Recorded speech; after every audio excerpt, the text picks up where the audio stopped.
cortín, pois deixaron unhas señoras que quen levaba o cortín era o pai. O pai morreu, e entonces elas están en Barcelona e querían conservar os trobos, non sabes? E dixe, bueno, tiñan 7 en produción, o pai tiños todos en produción, pero depois últimamente, levaban xa varios anos, foron morrendo,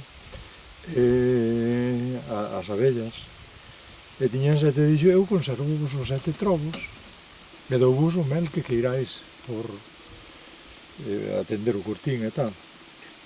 E así lle lo fago.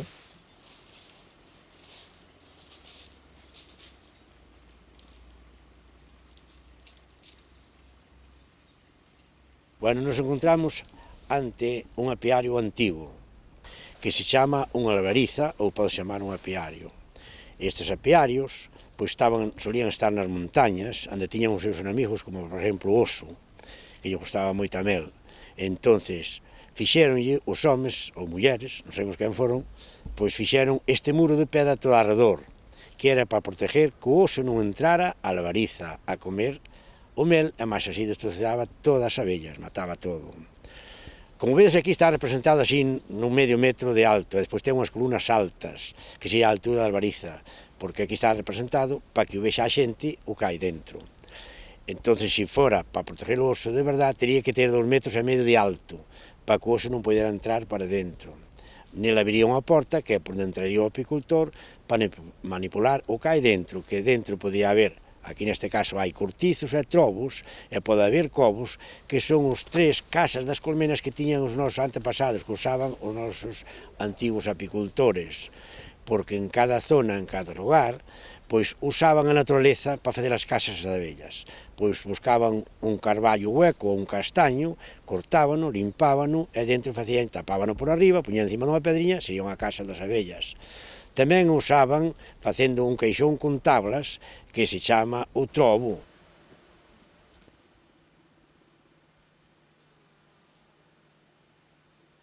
Os trobos, este é un trobo porque é de tablas, se fora un tronco dun árbol sería un cobo, non? Bueno, pois, pero o procedimento para sacar o mel é o mismo. Antiguamente, pois, incluso se mataban as abellas, despois, con este aparato, que é unha castradeira, pois se iban cortando os panales, se sacaban, e sempre cerca do fuego, normalmente facíase de arredor da lareira, para así, pois, xa se iba quentando o mel, con moito cuidado de que non se derretira moito a cera, porque senón se mezclaba a cera co mel, e despois se pasaba a un saco, como este, os panales. Había xente que primeiro, previamente, o machacaba, eses panales, para que salira ben, porque sabedes que os panales están recubertos dunha capiña de cera. Había xente que o machacaba, despois o pasaba ao saco, previamente entre 2 persoas se retorcía eses panales, se retorcía, e o saco fai de colador. E ao final se acababa apretando na prensa, non?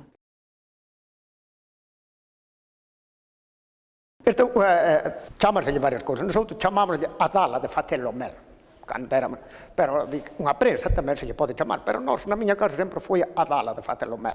Este é a dala, este é o gramón, este era o sistema, tíme a cuña, entonces, aí, debaixo desto, aí está o saco. Estaba o saco, pero cheo de mel.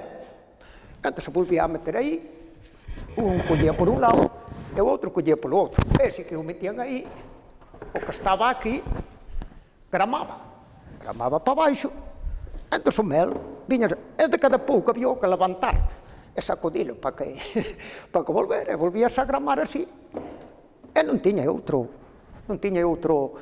sistema. Esta cuña metíaselle aí por detrás para que se puidera. Entón aquí, normalmente, tiña que ser un home que pesara ben e despois salía para unha tina, para o que se tiña. E xa estaba o mel, aí non había máis historia.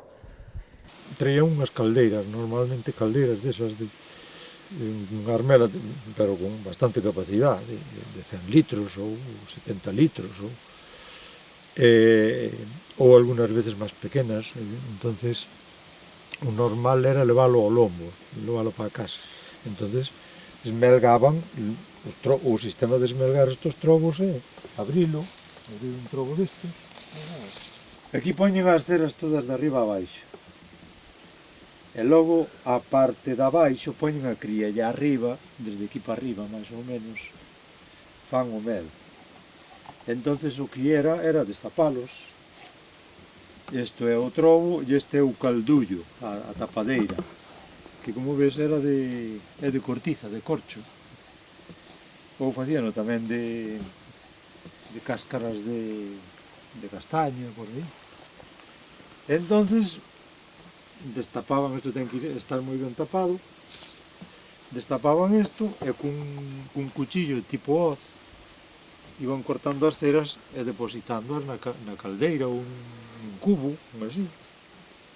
E o levaban para casa, xa non tiña outra cousa, o sea, cortabanlle, sempre se tiña mel hasta aquí, desde aquí hasta arriba, pois cortabanlle, hai que deixarlle sempre para que sobrevivan no inverno non fan mel. Ahora non hai flores, teñen que estar alimentadas con... E deixabanlles a mitad, levaban para casa, e se non tiña bastante, pois non lle sacaba ningún. O trobo hai que deixarlle sempre o suficiente para que non morra no inverno. Algúns tiñan prensa, pero senón esas estrucaban as carmaos. Hasta que escorría, hasta que apretaban ben, hasta que escorrían, e iban facendo bolas, iba quedando a cera en bolas. E así que se cansaban de apretar, apartaban esa era a cera xa, que era despois transformábana. Viña o proceso xa de metela nunha caldeira fervendo, o cocer a cera, chamaban. Entonces esa cera despois xa quedaba apta para facer velas ou vender ou eso. Despois, desde que se facía o mel, despois ainda se quitaba a melea, que agora todo eso desapareceu. Onde quedaba, onde se quitaba o mel, claro, quedaba mel aí. Entón aí se lle botaba, se cantaba con unha pouquiña de agua, se pasaba, e despois salía, e despois había que volvela a preparar, que agora non hai quen sepa preparar eso. A melea esa pois salía en bruto, salía agua con mel, eslavas eran. Pero despois iso había que volverlo a ferver e lo clareando, e se clareaba igual que se fora manteca. E si que estaba clariña, se colaba e se comía. Había apuros por ela, pero agora todo iso desapareceu, non hai tal melea. E despois quedaba a maga, lle chamábamos nós. Desde que se limpiaba a maga, despois se lle quitaba a cera. Se cocía, e agora teño casualmente aquela parate de Laura, pero antes o cocíamos en potas. Despois a cera facíamos unhas peciñas dela, e despois ainda viñan os magueiros, chamaban os magueiros comprar eso que quedaba. Ainda daban algo por el, porque lle quitaban, volvían a cocer, volvían a facer historias, e lle seguían quitando cera. Que pasou agora ca cera, que se quita por limpiar, por eso, ademais, o precio que ten a cera, nada, non? Eso antes se vendía, sacara a 1000 pesetas o kilo, e agora, daquele eran pesetas, non, e agora, ainda case non hai que na queira. Eu dedicábame a labradores, e logo tiña os cortizos xa os tiña meu abuelo, e tiña o meu pai, e eu quedeime con eles tamén. A cortiza sácana dun árbol, unha corticeira se chama, e quitan a casca. E ese árbol volve a criar outra casca. Estes son cortizos, son 3 cortizos que hai aquí. O cortizo é da cáscara do alcarnoque. É unha casa, pasa bella moi ben porque é aislante, tarda o frío, mal a calor, e repúntese moi ben as abellas. Estes 3 cortizos foi onde empecé os meus principios da apicultura. Eu empecé a traballar neste encoro en Porto de Moros no ano 1963. Os cortizos facíanos ali na Grela, ali na Coruña, había un paisano ali que as facía de corcho, non, de cortizo, que ainda hai unha, pero eu tiño unha na casa que ia comprar ali por la bala, que boa para coller os enxames, que non pesa nada, non? Entón, a veces vanse un carballo ou por aí, se tens que poñer ali unha colmea, esa pesa pouquiño. Pero, por esta zona nunca houve cortizo, nin... Aquí sempre houve trobos destes redondos de castaño, que tamén iso desapareceu todo. Un cortizo pouco mel dá. Non é como unha colmena, porque unha colmena dá moito mel, pero o cortizo dá pouco. Porque as abellas teñen que facer elas a cera. Porque agora as colmenas xa se lles pon a cera. Pero aquela teñen que facer a cera malo mel. A colmea que daba 25 litros de mel era moito colmea. E agora, calquera colmea destas modernas, pois dá 40 ou 50 kilos, ou 60, pero daquele do trobo, cando decíamos que había unha colmea que teña 25 litros de mel, era moito. A abella nunca era o amo lorpeiro, nin o aire traveseiro. Os cobos hoxe en día, pois, casi pasaron á historia, non? É xa casi difícil atopalos, o que os tempos os conserva como atrayente pos enxames na primavera e no brao, non? Porque lles gustan moito, porque por dentro pois, están propolizados, están con restos de cera, eso. Entonces, pois, moitos apicultores os teñen cerca das súas colmeas para coller os enxames. Unha das cousas importantes para que as abellas vayan para dentro destes cobos é que non teña grietas, que non teña claridade, que non teña... Antiguamente se utilizaba pois, a bosta de vaca para recintalo e que non tuvera ningunha entrada de claridade, nin nada deso, non?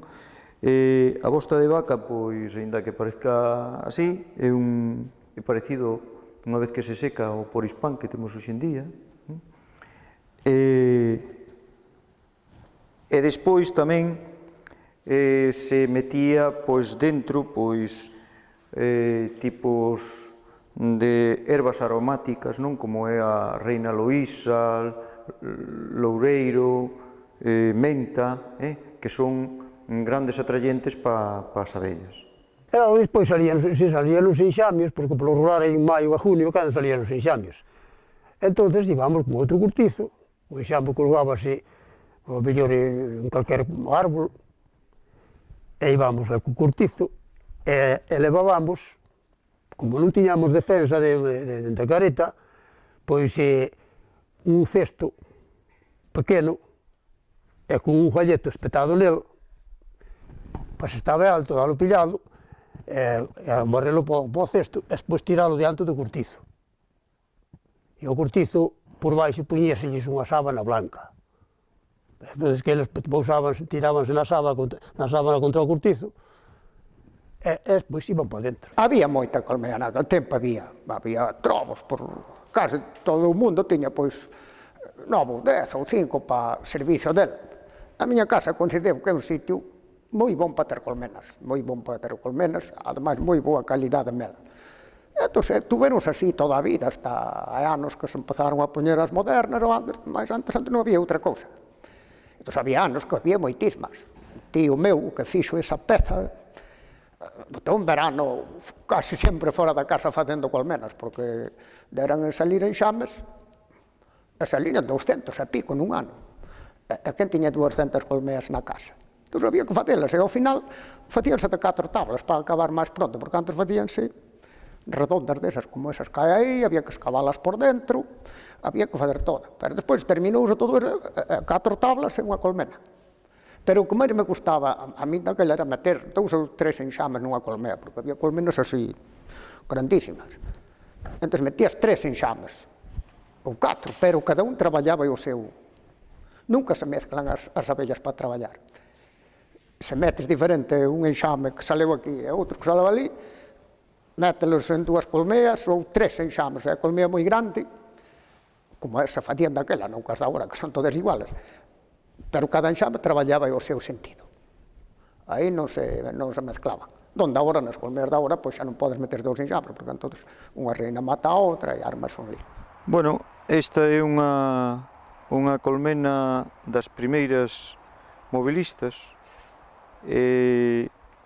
tipo Lallens. Lallens o nome ven do autor, non? É colmena horizontal. As que temos hoxe en día, pois normalmente son verticais, o sea, se vai poñendo alzas unhas encima doutras. E foi xa con esta colmena prácticamente empezou o boom da apicultura en Galicia, non? Porque os covos antigos, as abellas perdíase a cera cada vez que se sacaba o mel, nestas non, nestas pásase a utilizar en anos sucesivos, non? Leva uns cuadros onde se pon as láminas de cera, e elas, pois, despois acaban de estirar e fan aí os panales onde depositan o mel e o polen e cría, non? Foi introducida en Galicia por o cura Benigno Ledo, que pódese dicir que foi o pai da apicultura moderna en Galicia, non? Bueno, este é un extractor que fixo un señor que era moi ingenioso, fixo un extractor de mel para non ter que apretalo cas maus. Como non había outras cousas, pois fixo, como vedes, de madeira, e dentro fixo unhas cestiñas que onde metía o cuadro, os cuadros estes viñan cheos de mel, e entón metían, isto é cando se empezou xa con colmenas, e entón metía o panal aquí, cheinho de mel, destapado, entón con isto, dáballe de alrededor, e o mel iba salindo así hacia fora, facía de extractor do mel, tiña dous cuadros, formaba dous cuadros, e salía por este burato para fora o mel, e salía aquí para un cacharriño. Bueno, nos encontramos aquí diante dunha alacena das abellas. As alacenas das abellas, esta, por exemplo, representa dunha casa grande, unha casa de ricas da zona rural. Pero este tipo de alacenas tamén as hai nos pazos. As paredes dos pazos eran moi anchas, entre elas deixaban este hueco que era a alacena das abellas. E aquí puñelle unha portiña de madeira, pola parte de dentro da habitación.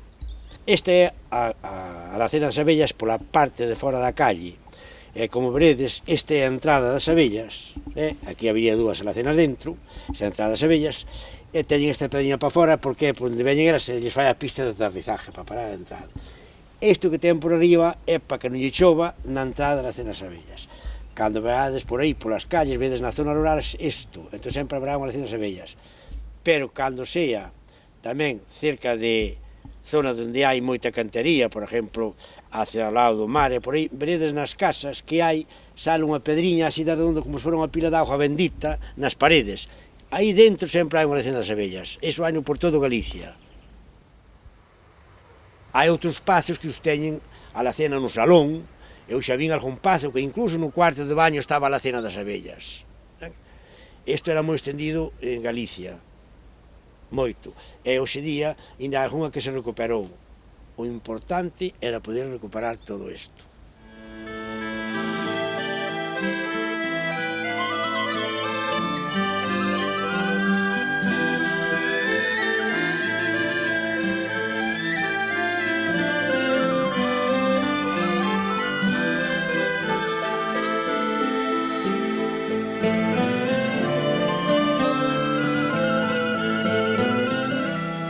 Un albariz é onde hai os cortizos.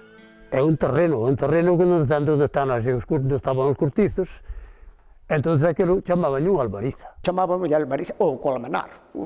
Aí non sei cal é o nome auténtico. Nosotros teníamos así nun sitio, estaban todas colocadas encima dunhas pedras. Vamos a albariza. Normalmente lle chamábamos albariza, pero agora ou colmenar ou... En fin, porque aló están postas en calquera sitio, que non é como hai en zonas que andaba como pasa aí por Asturias e por aí que ven o oso. Dentro da apicultura tradicional galega, pois unha zona obligada a visitar pois é a ruta dos Cortíns do Val de Rao, onde se pode ver cantidade de cortíns que algúns incluso reconstruídos, outros pois semi-abandonados, pero hai unha gran cantidad deles donde podedes ver incluso pois algúns con abellas, con cobos, dos poucos que quedan en Galicia.